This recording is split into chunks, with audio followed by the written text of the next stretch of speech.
जुगत साए सहकाया फेर पलटी।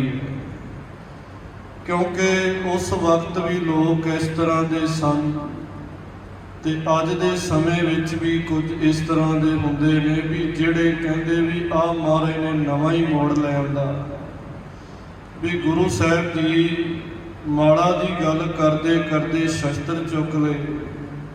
सतगुरु जियां ने कलगी फौज रखना शुरू कर दित्ती ते जदों उस वेले भी लोकां ने इस गल ते किंतु परंतु करना कीता ते अज दे समय विच भी कई इस तरह ने भी शस्त्र की गल क्यों होंदी है ते इस तरह महाराज पर उन्होंने ये नहीं पता भी ये जोत ओही जोत ओहा जुगत साए सहकाया फेर पलटी। जिमें भाई साहब भाई गुरदास साहब जी बचन करते ने भी जोत ओही है भी कहते पंज प्याले पंज पीर छठम पीर बैठा गुर भारी। अर्जन काया पलट के मूरत हर गोबिंद सवारी। भाव गुरु अर्जन देव पातशाह ने अपनी काया पलटी। काया केड़ी फिर मारे कहते मूरत हर गोबिंद सवारी। जेड़े गुरु अर्जन देव पातशाह जी तती तवी ते बैठे ने सीस विच रेता पवाना कीती है देग विच उबाले खादे ने ओही गुरु अर्जन देव पातशाह जी छेवें जामे दे विच फिर महाराज मीरी पीरी दियां तलवारां धारण करते हैं। सतगुरु जी जंगा रचते हैं जिथे महाराज अपने सिखां नूं मिलटरी ट्रेनिंग बख्शना करते ने भी सिखो। जिथे धन भेटा करते वस्त्र भेटा करते उत्थे शस्त्र और जवानियां भेटा करो ते ये मारे भेटा लैके बड़े प्रसन्न होंदे सन गुरु हरगोबिंद साहब जी। सतगुरु जी के आगमन संबंधी जो आपां विचार कीती भी घर तो ही विरोध शुरू होना हो गया। बाबे प्रिथी चंद गुरता गद्दी प्राप्त करने बड़े झगड़े कीते। बीबी करमो कहन लगी अपने पति नूं भी तुसी सेवा नहीं हुक्म नहीं मन्निया ते नहीं ते आ सारे वस्त्र आ सारियां पटावां साडे घर आउणियां सी जे तुसी गुरता गद्दी दे मालक बने हुंदे। बाबा प्रिथी चंद बीबी करमो नूं कहंदा अपनी पत्नी नूं भी तू घबरा ना चिंता ना कर सारियां साडे घर आउणगीआं। कहंदी ये किवें? कहंदा गुरु अर्जन देव साहब दे घर किहड़ा औलाद होनी इन्हां दे घर किहड़ा पुत्तर होना है ये सारा कुछ साडे पुत्तर मेहरबान नूं मिलेगा। पर कहंदे उदों अंदर साड़ा पैदा हो गया जदों गुरु अर्जन देव पातशाह के गृह विखे पहला भी बेनती की सी कि महाराज ने इशारा किया बाबा बुढ़ा साहब जी अरदास करन ते बाबा बुढ़ा साहब जी कहते मां माता गंगा नूं भी देण वाले दाते तां अमृतसर साहब देण वाले दाते तां उत्थे बैठे ने दाते तां ये तां अपने सिख नूं वडियाई बख्शणी दाते तां गुरु अर्जन देव पातशाह आप ने उत्थे अरदास कीती ते कहन लगे भी फिर महाराज गुरु हरगोबिंद साहब जी का जिहड़ा आगमन है वो गुरु की वडाली जिथे अज गुरुद्वारा शेहरटा साहिब है।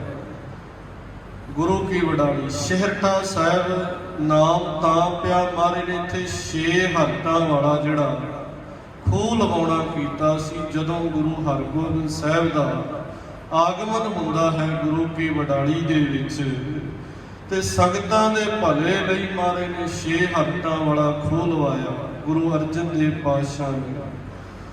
ते इत्थे जदों महाराज का आगमन हो गया तो सब तो वध साड़ा जिहड़ा सी वो बाबे प्रिथी चंद ते बीबी करमो नूं होया।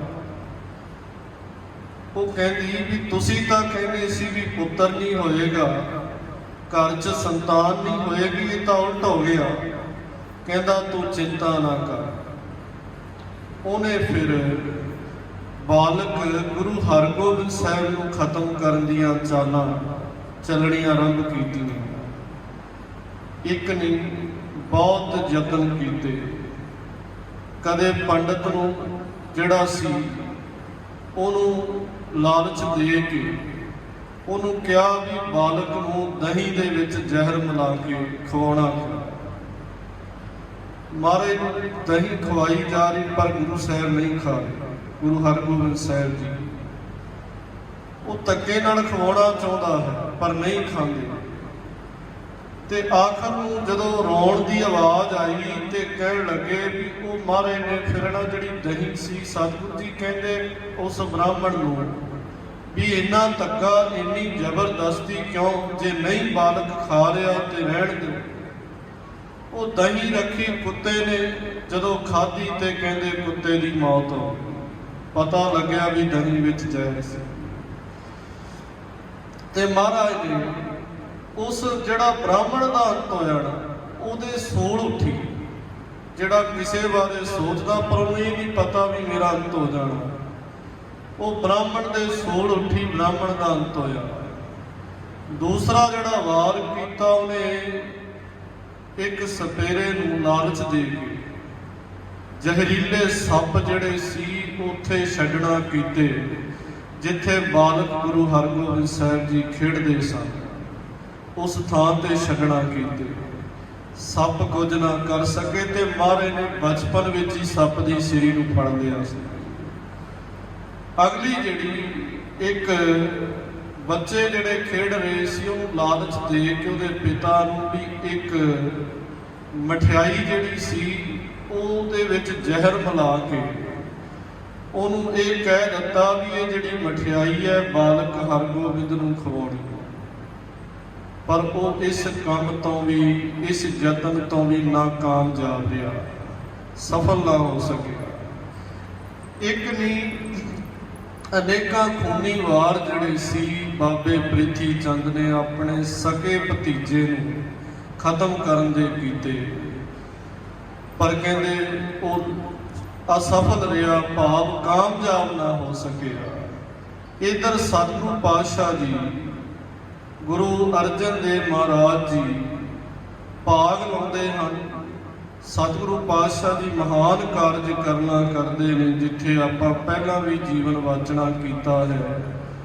हरमंदर साहिब की उसारी आप श्री गुरु ग्रंथ साहिब जी के संकलित पाप बाणी इकत्तर करनी, एक थां ते सारी बाणी नूं इकत्तर करना ते उत्थे समय दीआं जिहड़ियां ताकतां सी, औरंगजेब हो गया, भावें चंदू हो गया, भावें जिहड़े ਉਹ सन सखी सरवरां नूं मन्नण वाले सन, जिहड़े एक नहीं बड़िया ने विरोध किया ते आखिरकार ਜਿਹੜਾ ਬਹਾਨਾ ਲੱਭਿਆ ਹੈ ਉਹ ਖੁਸਰੋ ਦੀ ਮਦਦ ਕਰਨ ਦਾ। ਤੇ ਮਹਾਰਾਜ ਜਦੋਂ ਜਾਣ ਲੱਗੇ ਸਜ਼ਾ ਸੁਣਾਈ, ਲਾਹੌਰ ਬੁਲਾਇਆ ਗਿਆ।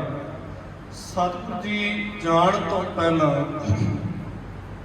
ਗੁਰਤਾ ਗੱਦੀ ਗੁਰੂ ਹਰਗੋਬਿੰਦ ਸਾਹਿਬ ਜੀ ਨੂੰ ਬਖਸ਼ਦੇ ਨੇ। 11 ਸਾਲ ਦੀ ਉਮਰ ਹੈ ਤੇ ਮਹਾਰਾਜ ਨੇ ਪਹਿਲਾਂ ਹੀ ਆਦੇਸ਼ ਕਰ ਦਿੱਤਾ ਹੈ ਵੀ ਤੁਸੀਂ ਹਥਿਆਰ ਰੱਖਣੇ ਨੇ, ਸ਼ਸਤਰ ਰੱਖਣੇ ਨੇ, तख्त की रचना करनी है, सूरवीर सेना रखनी है।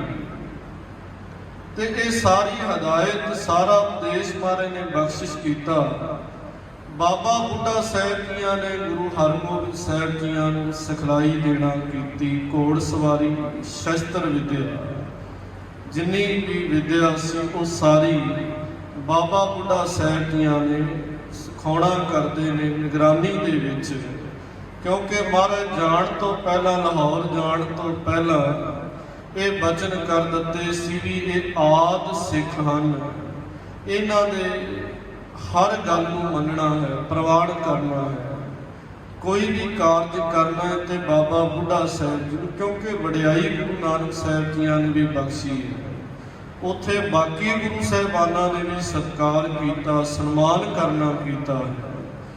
गुरु अर्जन देव पातशाह की शहीदी होंदी है, उस तो बाद गुरु हरगोबिंद साहब पातशाह जी 2 तलवारां पहनते हैं।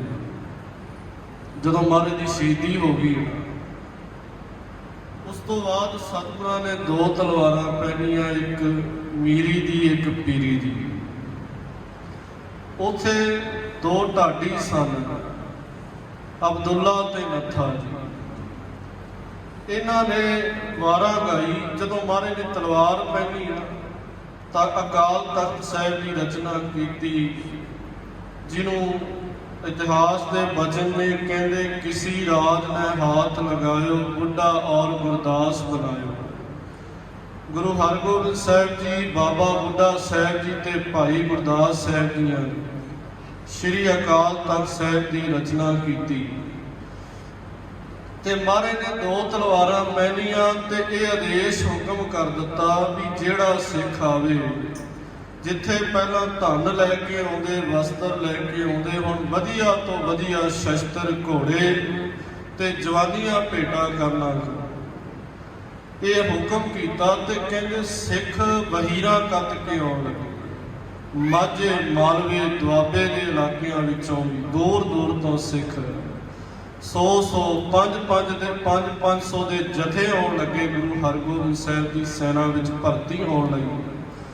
ਕਿਉਂਕਿ ਇਹ ਜਿਹੜਾ ਜਹਾਂਗੀਰ ਸੀ, ਸ਼ਾਹਜਹਾਨ ਸੀ ਜਿਹੜਾ, ਇਹਨਾਂ ਦੀ ਫੌਜ ਵਿੱਚ ਜਾਂ ਤਾਂ ਪਠਾਨ ਹੁੰਦੇ ਸਨ, ਮੁਗਲ ਹੁੰਦੇ ਸਨ। ਉਹ ਫੌਜ ਪਾਪ ਕੇ ਇਹ ਉੱਚੇ ਰੁਤਬੇ ਵਾਲਿਆਂ ਨੂੰ ਸੈਨਾ 'ਚ ਭਰਤੀ ਕਰਦੇ ਸਨ। ਪਰ ਗੁਰੂ ਹਰਗੋਬਿੰਦ ਸਾਹਿਬ ਜੀ ਕਹਿੰਦੇ ਕੋਈ ਵੀ ਕਿਸੇ ਵੀ ਜਾਤ ਵਰਨ ਦਾ ਹੋਵੇ, ਇੱਥੇ ਜਾਤ ਵਰਨ ਨਹੀਂ ਵੇਖੀ ਜਾਏਗੀ। ਮਹਾਰਾਜ ਕਹਿੰਦੇ ਇੱਥੇ ਸਭ ਲਈ ਦਰਵਾਜ਼ੇ ਖੁੱਲੇ ਨੇ, ਕੋਈ ਵੀ ਆਉਣਾ ਕਰੇ। ਜਦੋਂ ਮਹਾਰਾਜ ਨੇ ਤਲਵਾਰਾਂ ਪਹਿਨੀਆਂ ਨੇ, ਅਕਾਲ ਤਖਤ ਸਾਹਿਬ ਦੀ ਰਚਨਾ ਕੀਤੀ ਹੈ, ਸਤਿਗੁਰੂ ਜੀ ਉਪਦੇਸ਼ ਬਖਸ਼ਦੇ ਨੇ। ਉੱਥੇ ਢਾਡੀਆਂ ਨੇ ਵਾਰਾਂ ਗਾਈਆਂ, ਕਹਿੰਦੇ ਦੋ ਤਲਵਾਰਾਂ ਬੱਧੀਆਂ, ਇੱਕ ਮੀਰੀ ਦੀ, ਇੱਕ ਪੀਰੀ ਦੀ, ਇੱਕ ਰਾਜ ਦੀ, ਇੱਕ ਅਜਮਤ ਦੀ, ਇੱਕ ਰਾਖੀ ਕਰੇ ਵਜ਼ੀਰ ਦੀ। ਹਿੰਮਤ ਬਾਹਾਂ ਕੋਟਗੜ ਦਰਵਾਜ਼ਾ, ਬਲਖ ਵਖੀਰ ਦੀ, ਪੱਗ ਤੇਰੀ ਕੀ ਜਹਾਂਗੀਰ ਦੀ। ਉਹਨਾਂ ਨੇ ਸਮੇਂ ਦੀ ਹਕੂਮਤ ਜਿਹੜੀ ਸੀ, ਜਹਾਂਗੀਰ ਬਾਦਸ਼ਾਹ, ਉਹਨੂੰ ਦੇਖ ਕੇ ਕਿਹਾ, ਕਹਿੰਦੇ ਮਹਾਰਾਜ ਵੀ ਤੁਹਾਡੇ ਸਾਹਮਣੇ ਜਹਾਂਗੀਰ ਦੀ ਪੱਗ ਕੀ ਹੈ, ਤੁਹਾਡੇ ਤਖਤ ਸਾਹਮਣੇ ਦਿੱਲੀ ਦਾ ਤਖਤ ਕੀ ਹੈ, ਤੁਹਾਡਾ ਕੋਈ ਮੁਕਾਬਲਾ ਨਹੀਂ। ਅੱਜ ਦੇ ਕਈ ਜਿਹੜੇ ਨਕਲੀ ਨੇ ਉਹ ਭੁੱਲ ਗਏ ਵੀ ਇਹ ਤਖਤ ਸ਼੍ਰੀ ਅਕਾਲ ਤਖਤ ਸਾਹਿਬ ਸਰਵ ਉੱਚ ਤਖਤ ਹੈ। ਇੱਥੇ ਵੱਡੇ ਵੱਡਿਆਂ ਨੇ ਮੱਥਾ ਲਾਇਆ ਤੇ ਉਹ ਮਰਿਆ ਮੇਟ ਹੋ ਗਏ, ਨਾਮੋ ਨਿਸ਼ਾਨ ਮਿਟ ਗਿਆ। ਤੇ ਇਹ ਸਰਵ ਉੱਚ ਅਕਾਲ ਤਖਤ ਪ੍ਰਮਾਤਮਾ ਦਾ ਤਖਤ ਹੈ। ਇੱਥੋਂ ਗੁਰੂ ਹਰਗੋਬਿੰਦ ਸਾਹਿਬ ਜੀ ਫਰਮਾਨ ਜਾਰੀ ਕਰਦੇ ਸਨ ਤੇ ਸਾਰੀ ਸਿੱਖ ਕੌਮ ਉਸ ਨੂੰ ਮੰਨਦੀ, ਸਿਰ ਮੱਥੇ ਹੁਕਮ ਮੰਨਣਾ ਕਰਦੀ। ਇੱਥੇ ਰਾਜਨੀਤਿਕ ਫੈਸਲੇ ਵੀ, ਧਾਰਮਿਕ ਫੈਸਲੇ ਵੀ ਜਿਹੜੇ ਸ਼੍ਰੀ ਅਕਾਲ ਤਖਤ ਸਾਹਿਬ ਤੇ ਹੁੰਦੇ ਸਨ। ਤੇ ਮਹਾਰਾਜ ਦੀ ਬਹੁਤ ਵੱਡੀ ਜਿਹੜੀ ਸੈਨਾ ਸੀ ਉਹ ਤਿਆਰ ਹੋ ਗਈ। ਰੋਜ਼ ਜੰਗੀ ਅਭਿਆਸ ਹੁੰਦਾ ਹੈ। ਪਹਿਲੀ ਜਿਹੜੀ ਜੰਗ ਹੈ, ਸਤਿਗੁਰੂ ਜੀ ਦੇ ਮਹਿਲ ਦੀ ਗੱਲ ਕਰੀਏ, ਮਹਾਰਾਜ ਦੇ 3 ਮਹਿਲ, ਮਾਤਾ ਦਮੋਦਰੀ ਜੀ, ਮਾਤਾ ਨਾਨਕੀ ਜੀ, ਮਾਤਾ ਮਰਵਾਹੀ ਜੀ, 3 ਮਹਿਲ ਨੇ। ਤੇ ਸਤਿਗੁਰੂ ਜੀ ਦੇ ਪੁੱਤਰ ਨੇ ਬਾਬਾ ਗੁਰਦੱਤਾ ਸਾਹਿਬ ਜੀ, ਬਾਬਾ ਸੂਰਜਮਲ ਜੀ, ਬਾਬਾ ਅਣੀ ਰਾਏ ਜੀ, ਬਾਬਾ ਅਟਲ ਰਾਏ ਜੀ, ਸ਼੍ਰੀ ਗੁਰੂ ਤੇਗ ਬਹਾਦਰ ਸਾਹਿਬ ਜੀ ਸਭ ਤੋਂ ਛੋਟੇ ਨੇ। ਤੇ ਇੱਕ ਮਹਾਰਾਜ ਦੀ ਸੁਪੁੱਤਰੀ ਹੈ ਬੀਬੀ ਵੀਰੋ ਜੀ। ਤੇ ਇਸ ਤਰ੍ਹਾਂ ਸਤਿਗੁਰੂ ਪਾਤਸ਼ਾਹ ਮਹਾਰਾਜ ਜੀ ਦੀ ਜੇ ਜੰਗ ਦੀ ਗੱਲ ਕਰੀਏ, ਪਹਿਲੀ ਜੰਗ ਜਿਹੜੀ ਹੈ, ਜਿਹਨੂੰ ਅੰਮ੍ਰਿਤਸਰ ਸਾਹਿਬ ਲੋਹਗੜ੍ਹ ਦੀ ਜੰਗ ਆਖਦੇ ਆਪਾਂ, ਇਹ ਜੰਗ ਦਾ ਕਾਰਨ ਜਿਹੜਾ ਹੋਇਆ, ਸਤਿਗੁਰੂ ਜੀ ਅਟਾਰੀ ਵੱਲ ਨੂੰ ਮਹਾਰਾਜ ਸ਼ਿਕਾਰ ਖੇਡਣ ਜਾਂਦੇ ਆ ਸਿੱਖਾਂ ਦੇ ਨਾਲ। ਤੇ ਇੱਥੇ ਜਿਹੜਾ ਬਾਜ ਹੈ ਨਾ, ਉਹ ਗੁਰੂ ਸਾਹਿਬ ਜੀ ਦੇ ਕੋਲ ਆ ਜਾਂਦਾ, ਇੱਕ ਬਾਜ ਉੱਡ ਕੇ। ਤੇ ਜਿਹੜੇ ਮੁਗਲ ਸਨ, ਪਠਾਨ ਸਨ, ਜਿਹੜੇ ਫੌਜ ਸੀ, ਉਹਨਾਂ ਨੇ ਉਹ ਬਾਜ ਮੰਗਣਾ ਕੀਤਾ ਵੀ ਇਹ ਬਾਜ ਸਾਡਾ ਹੈ, ਸਾਨੂੰ ਦੇਣਾ ਹੈ। ਸਿੱਖ ਕਹਿੰਦੇ ਵੀ ਜਿਹੜਾ ਗੁਰੂ ਸਾਹਿਬ ਦੇ ਚਰਨਾਂ ਵਿੱਚ ਭੇਟਾ ਹੋ ਗਿਆ, ਗੁਰੂ ਸਾਹਿਬ ਦਾ ਹੋ ਗਿਆ। ਕਹਿੰਦੇ ਜੇ ਤੁਹਾਡਾ ਬਾਦ ਹੈ ਤੇ ਉੱਡ ਕੇ ਤੁਹਾਡੇ ਪਾਸ ਚਲਾ ਜਾਏਗਾ, ਤੇ ਜੇ ਨਹੀਂ ਤੇ ਇੱਥੇ ਹੀ ਰਹੇਗਾ। ਜਦੋਂ ਸਿੱਖਾਂ ਨੇ ਇਨਕਾਰ ਕਰ ਦਿੱਤਾ ਵੀ ਇਹ ਬਾਜ ਨਹੀਂ ਮਿਲੇਗਾ, ਕਿਉਂਕਿ ਧੱਕੇ ਦੇ ਨਾਲ ਕੋਈ ਖੋ ਨਹੀਂ ਸਕਦਾ, ਤੇ ਜੇ ਕੋਈ ਧੱਕੇ ਦੇ ਨਾਲ ਖਾਣ ਆਏਗਾ ਤੇ ਫਿਰ ਭਾਵੇਂ ਜੰਗ ਵੀ ਕਰਨੀ ਪੈ ਜਾਵੇ। ਮਾਰੇ ਕਹਿੰਦੇ, ਸਿੱਖ ਵੀ ਕਹਿੰਦੇ ਵੀ ਅਸੀਂ ਧੱਕੇ ਦੇ ਨਾਲ ਤੁਹਾਤੋਂ ਖਾਣ ਨਹੀਂ ਗਏ, ਤੇ ਨਾ ਤੁਸੀਂ ਸਾਡੇ ਤੋਂ ਧੱਕੇ ਨਾਲ ਖੋ ਸਕਦੇ। ਜ਼ੁਲਮ ਜਿਹੜਾ ਨਾ ਧੱਕਾ ਉਹ ਨਹੀਂ ਚੱਲਣ ਦਿਆਂਗੇ। ਜਿਵੇਂ ਗੁਰੂ ਨਾਨਕ ਸਾਹਿਬ ਜੀਆਂ ਨੂੰ ਮਾਰੇ ਕਹਿੰਦੇ ਧੱਕੇ ਨਾਲ ਜਨੇਊ ਪੈਣ ਨਹੀਂ ਦੇਣਾ, ਤੇ ਨੌਵੇਂ ਗੁਰੂ ਨਾਨਕ ਕਹਿੰਦੇ ਵੀ ਧੱਕੇ ਦੇ ਨਾਲ ਜਨੇਊ ਲੈਣ ਨਹੀਂ ਦੇਣਾ। ਕਿਸੇ ਦਾ ਜਨੇਊ ਲੈ ਰਿਹਾ, ਜ਼ਬਰ ਜ਼ੁਲਮ ਜਿਹੜਾ ਹੈ ਉਹ ਕਿਸੇ ਤੇ ਹੋਣ ਨਹੀਂ ਦਿਆਂਗੇ। ਨਾ ਜ਼ਬਰ ਜ਼ੁਲਮ ਕਰਨਾ ਹੈ ਤੇ ਨਾ ਜ਼ਬਰ ਜ਼ੁਲਮ ਸਹਿਣਾ ਹੈ। ਗੁਰੂ ਹਰਗੋਬਿੰਦ ਸਾਹਿਬ ਪਾਤਸ਼ਾਹ ਕਹਿੰਦੇ ਕੋਈ ਗੱਲ ਨਹੀਂ, ਇਹ ਜੇ ਡਰਾਵਾ ਦਿੰਦੇ ਨੇ ਫੌਜਾਂ ਦਾ, ਮਾਰੇ ਕਹਿੰਦੇ ਜਿੰਨੀ ਮਰਜ਼ੀ ਚੜ ਕੇ ਆ ਜਾਏ। ਅਬਦੁਲ ਖਾਂ ਆਉਂਦਾ ਹੈ 7000 ਫੌਜ ਲੈ ਕੇ, ਜਦ ਦਾ ਐਲਾਨ ਕਰਦਾ, ਜੰਗ ਹੁੰਦੀ, ਅਬਦੁਲ ਖਾਂ ਵਰਗੇ ਮਾਰੇ ਜਾਂਦੇ, ਫੌਜ ਮਾਰੀ ਜਾਂਦੀ, ਜਿਹੜੇ ਬਚਦੇ ਉਹ ਭੱਜ ਜਾਂਦੇ। ਦੂਸਰੀ ਜੰਗ, ਕਿਉਂਕਿ ਸਮਾਂ ਸਿਰਫ 5 ਮਿੰਟ ਦਾ ਰਹਿ ਗਿਆ ਹੈ। ਦੂਸਰੀ ਜੰਗ ਜਿਹੜੀ ਹੈ ਉਹ ਹੁੰਦੀ ਹੈ ਮਹਾਰਾਜ ਜਦੋਂ ਹਰਗੋਬਿੰਦਪੁਰ ਜਾਂਦੇ ਨਾ ਬਾਦਸ਼ਾਹ। ਇਸ ਇਲਾਕੇ ਵਿੱਚ ਜਦੋਂ ਮਹਾਰਾਜ ਵਿਚਰਦੇ ਨੇ, ਬਰਸਾਤ ਦਾ ਇਲਾਕਾ ਸੀ, ਸਤਿਗੁਰ ਇਸ ਇਲਾਕੇ ਵਿੱਚ ਆਏ ਨੇ। ਭਗਵਾਨ ਦਾਸ ਘੇਰੜ ਉਹ ਇੱਥੇ ਕਬਜ਼ਾ ਕਰਕੇ ਬੈਠਾ, ਉਹ ਕਹਿੰਦਾ ਮੇਰੀ ਜ਼ਮੀਨ, ਮੈਂ ਕਿਸੇ ਨੂੰ ਇੱਥੇ ਬੈਠਣ ਨਹੀਂ ਦਿਆਂਗਾ।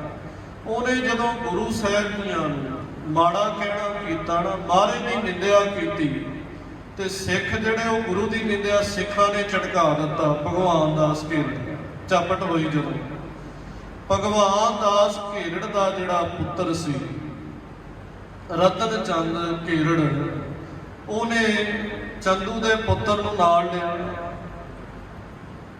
ਤੇ ਚੰਦੂ ਦਾ ਪੁੱਤਰ ਨਾਲ ਕਰਮ ਚੰਦ ਨਾਲ ਲੜਿਆ।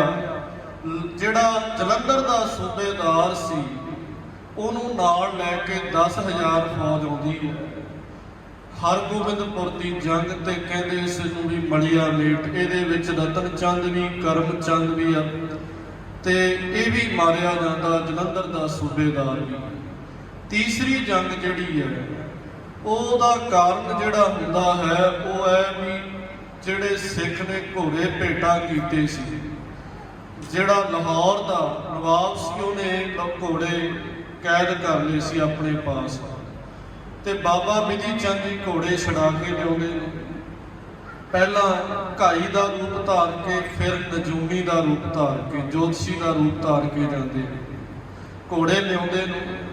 ਤੇ ਇਹ ਜਿਹੜੀ ਸੈਨਾ ਲੱਲਾ ਬੇਗ ਦੀ ਅਗਵਾਈ ਵਿੱਚ ਮਹਿਰਾਜ ਨਗਰ ਬਠਿੰਡੇ ਦੇ ਇਲਾਕੇ ਵਿੱਚ ਉੱਥੇ ਫੌਜ ਆਉਂਦੀ ਹੈ 50,000 ਦੀ ਫੌਜ, ਤੇ ਕਹਿੰਦੇ ਫੌਜ ਥੱਕੀ ਹੋਈ ਠੰਡ ਦੇ ਨਾਲ ਕੁਰਲਾ ਰਹੀ, ਜਿਹਨੂੰ ਪਾਣੀ ਵੀ ਨਹੀਂ ਮਿਲਿਆ।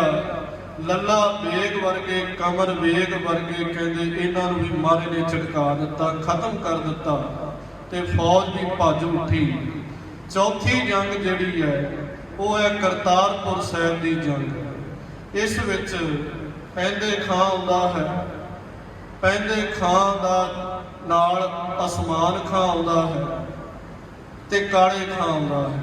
ਇਹ 52,000 ਸੈਨਾ ਆਉਂਦੀ ਹੈ ਕਰਤਾਰਪੁਰ ਸਾਹਿਬ ਦੀ ਜੰਗ। ਜਦੋਂ ਬੀਬੀ ਵੀਰੋ ਦਾ ਵਿਆਹ ਹੁੰਦਾ ਹੈ, ਤੇ ਮਹਾਰਾਜ ਬੀਬੀ ਵੀਰੋ ਨੂੰ, ਪਰਿਵਾਰ ਨੂੰ, ਤੇ ਸਤਿਗੁਰੂ ਜੀ ਝਬਾੜ ਭੇਜ ਦਿੰਦੇ ਵੀ ਉੱਥੇ ਵਿਆਹ ਹੋਏਗਾ, ਅਸੀਂ ਉੱਥੇ ਆਵਾਂਗੇ। ਤੇ ਇਸ ਤਰ੍ਹਾਂ ਇਹ 4 ਜੰਗਾਂ ਹੋਈਆਂ, ਤੇ 4 ਦੀਆਂ ਚਾਰੇ ਫਤਿਹ ਕੀਤੀਆਂ ਮਾਰੇ। ਚੜ ਕੇ ਕਿਤੇ ਨਹੀਂ ਗਏ, ਪਰ ਜਿਹੜੇ ਚੜ ਕੇ ਆਏ ਤੇ ਕਹਿੰਦੇ ਉਹਨਾਂ ਨੂੰ ਅੰਤ, ਉਹਨਾਂ ਦਾ ਅੰਤ ਕਰ ਦਿੱਤਾ ਮਹਾਰਾਜ ਨੇ। ਤਾਂ ਹੀ ਕਿਹਾ ਸੀ ਵੀ ਦਲ ਭੰਜਨ ਗੁਰ ਸੂਰਮਾ ਵੱਡ ਜੋਧਾ ਬਹੁ ਪਰਉਪਕਾਰੀ, ਵੀ ਦਲ ਭੰਜਨ ਵੱਡੇ ਵੱਡੇ ਦਲਾਂ ਨੂੰ ਤੋੜਨ ਵਾਲਾ ਗੁਰੂ ਹਰਗੋਬਿੰਦ ਸਾਹਿਬ ਸੱਚੇ ਪਾਤਸ਼ਾਹ ਜੀ, ਜਿਨ੍ਹਾਂ ਨੇ ਇੱਕ ਸਾਨੂੰ ਉਹ ਸਿਧਾਂਤ ਬਖਸ਼ਿਆ ਹੈ, ਸ਼ਾਸਤਰ ਔਰ ਸ਼ਸਤਰ ਦਾ ਸਤਿਗੁਰੂ ਗੁਰੂ ਹਰਗੋਬਿੰਦ ਸਾਹਿਬ ਜੀ ਦਾ ਅੱਜ ਆਗਮਨ ਪੁਰਬ ਹੈ। ਸਾਰੀ ਸੰਗਤ ਨੂੰ ਗੁਰੂ ਹਰਗੋਬਿੰਦ ਸਾਹਿਬ ਜੀ ਦੇ ਆਗਮਨ ਪੁਰਬ ਦੀਆਂ ਲੱਖ ਲੱਖ ਵਧਾਈਆਂ ਹੋਣ। ਬੇਅੰਤ ਭੁੱਲਾਂ ਚੁੱਕਾਂ ਦੀ ਖਿਮਾ। ਵਾਹਿਗੁਰੂ ਜੀ ਕਾ ਖਾਲਸਾ, ਵਾਹਿਗੁਰੂ ਜੀ ਕੀ ਫਤਿਹ। ਵਾਹਿਗੁਰੂ ਸਾਹਿਬ ਜੀ। ਸੋਦਰ ਰਾਗ ਆਸਾ ਮਹੱਲਾ ਪਹਿਲਾ। ਏਕ ਓੰਕਾਰ ਸਤਿਗੁਰ ਪ੍ਰਸਾਦ।